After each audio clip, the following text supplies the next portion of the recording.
I love Garfield. It shouldn't come as a shock, because who doesn't? He's Garfield. Know where you live. You know, speaking of Garfield, did you know that the brand new Garfield Kart 2, All You Could Drift, just came out? I sure did. And boy, was it... Well, let's be real. This game is not much of what it lived up to be. And in this video, I'm going to go into depth about what went wrong and what went right. I plan to be as fair as I can, giving some reasonable criticism of what the game could have improved upon, comparing what it does right versus where it falls flat. I'll also be comparing what certain aspects from the first game are done better than the sequel, and vice versa. Nothing like, the game is too hard, because that wouldn't be a criticism, but rather a complaint about my own lack of skill.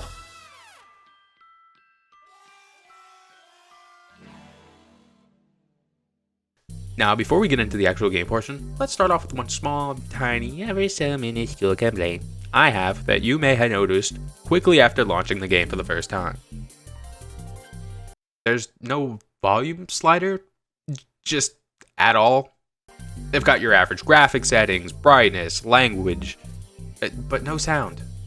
And like I said, that's more so a tiny complaint I noticed people discussing while looking at the reviews, and I thought it was just a little strange, so I figured I'd just say that. Alright, let's start with the positives of this game. Give some praise to Garfield and his second kart racing title. For one, I just love the art style. That pop art-esque style of the game gives it just that little bit of life I feel was missing from the first game. The first game's art style worked for Garfield, obviously, don't get me wrong, but if I had to pick between this or the first game on looks alone, I would for sure pick the second one. It's different, sure, but I wouldn't say it's a massive leap at all. Now, let's discuss the gameplay. Yeah, this is a positive. For now. For starters, let's run over the game's main modes you can pick from. These include your classic options of Grand Prix, Time Trials, and Free Race, all of which being exactly what you think they are. For now, we'll focus on the Grand Prix. Off the bat, you're given 100cc and 150cc, each with their respective difficulties. 100cc for more casual play, and 150cc for that extra challenge.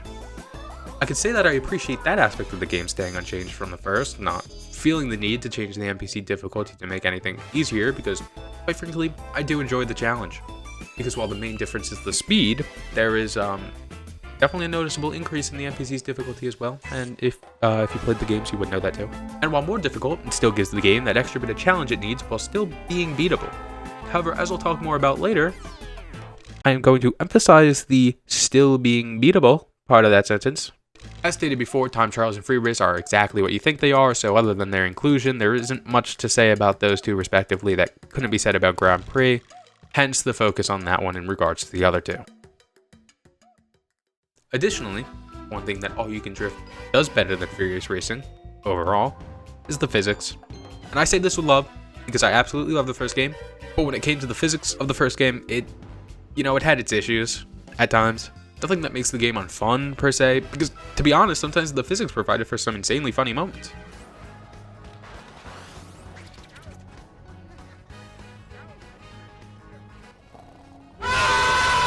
But, other times, if you're trying real hard, and I mean real hard, to, beat every cup and every CC with all gold, 100% first places, and you just so happen to lose the race ever so slightly because Garfield decided gravity didn't affect him and floated ever so slightly to the mountain.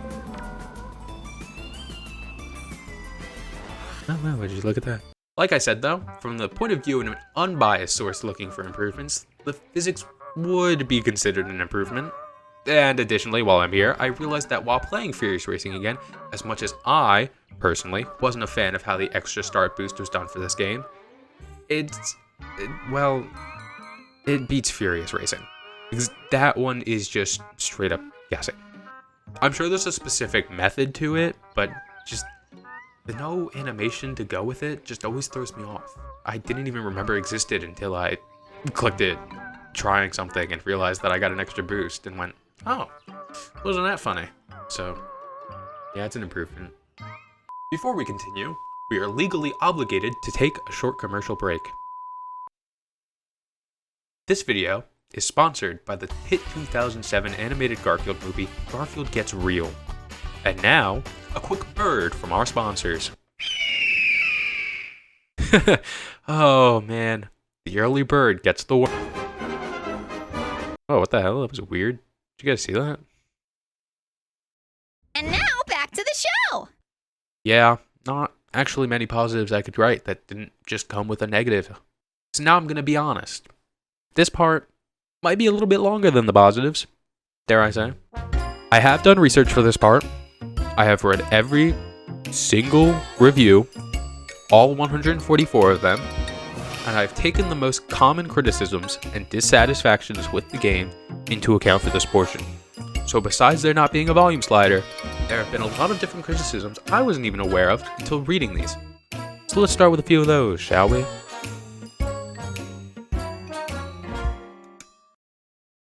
You cannot play online with friends. And I specify with friends for a reason. Because unlike the first game, the options for multiplayer are locally with up to 4 players, 1 controller per player, each on the same system, or you can queue multiplayer online, but not with who you want. You can't create a room, you can only randomly queue with strangers, which I do believe is a valid criticism. If you and your friends had been playing something like Mario Kart or Sonic Racing for years and suddenly buy the new one hoping to play together like you could for the previous installment, but were suddenly greeted with the inability to do something that was available in previous installments, you'd most likely be quite disappointed. Especially when in Garfield Kart, Furious Racing, they had not just one, but numerous online tournaments which relied on said rooms. It's hard to believe it was kind of just forgotten. Now, outside of the whole art style being a big complaint among many people, I do agree that there are a few problems with it. I mean, whatever this TV item thing is kind of like disorienting in a way. Additionally, there are just no control settings. You're stuck with whatever controls are set, and that's all. On top of that, it was widely recognized immediately that the drift and accelerate buttons had been swapped, which for me wasn't an issue, for I played Furious Racing completion before, never playing it again, but for people who were constantly on the game, once again with friends, a small change like that could be very big, especially considering there's no way to change it, personally. And you know what? While we're at it, the game just sort of lost its spark. One thing I enjoyed about Garfield Kart Furious Racing was the inclusion of the puzzle pieces. Having 3 per course, 12 per cup, and 48 total puzzle pieces to collect, it added a fun little side challenge to the game that kept you playing a little longer. In exchange, you got a fun little picture to look at, and a nice achievement to feel good about yourself. In Garfield Kart 2, the puzzle pieces were entirely discarded. Additionally, there was also 1 less cup in this game compared to its predecessor, which, for a sequel that released 6 years after the remaster of an even older game, you'd almost expect it to have equal or maybe additional content, especially when you're paying $10 more. Perhaps they'll update it with more content, in which case, that'd be great. But as of writing this, there aren't any indications of such, so there's no reason to jump to the conclusion that there will be. For all we know, this could be the game, straight up, and nothing more. Not saying to assume, but don't get your hopes up. Before we continue with more negativity, here's a quick Garfield Kart fun fact.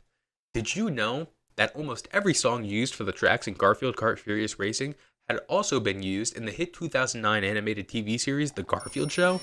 For instance, Play Misty With Me is the same song used in the intro of The Garfield Show.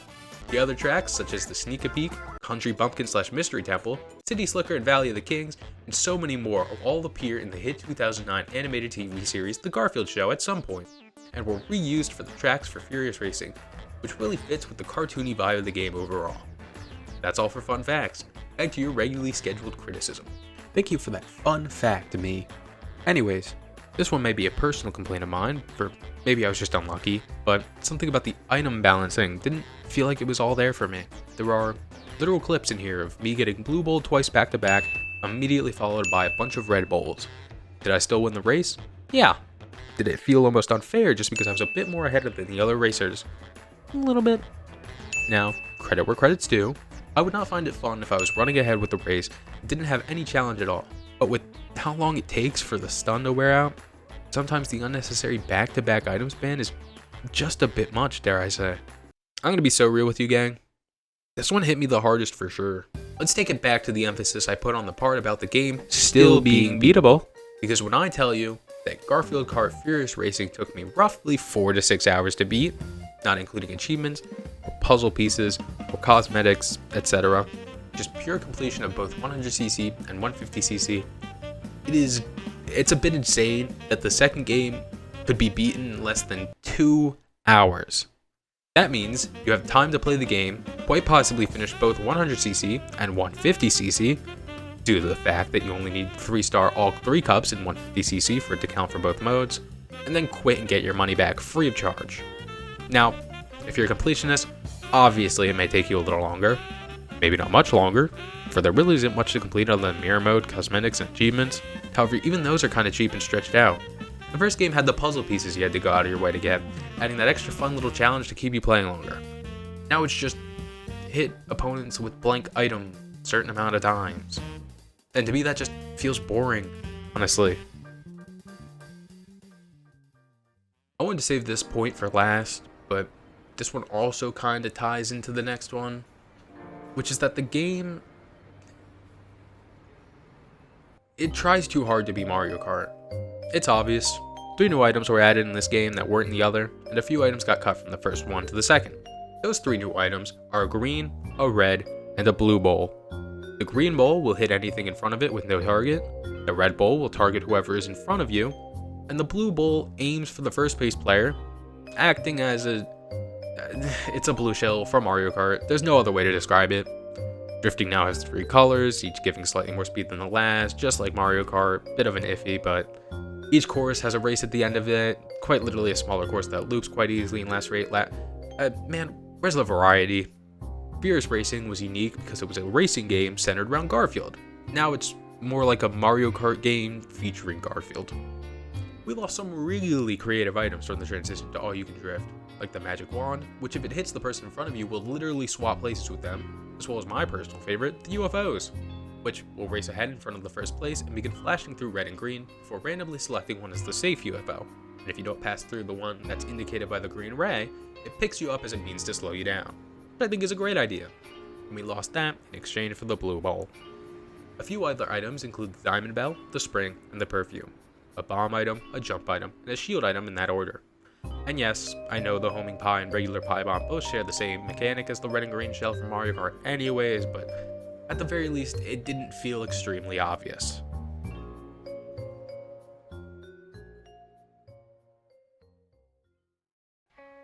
I'm making this video not as a reason to hate on this game. Quite the opposite, really. I, number 1 self-proclaimed Garfield fan 2567, wanted this game to be really good. I wanted to like this game as much as I enjoyed the first, but in reality, it fell flat of what expectations I had for a sequel. With the removal of certain elements that made the first game unique and fun, it kind of made the second game just feel lesser in comparison. Less cups and tracks, less unique items, sort of copy and paste track format. Most of the uniqueness of Furious Racing was kind of stripped away in exchange for a more simplistic style of kart racing.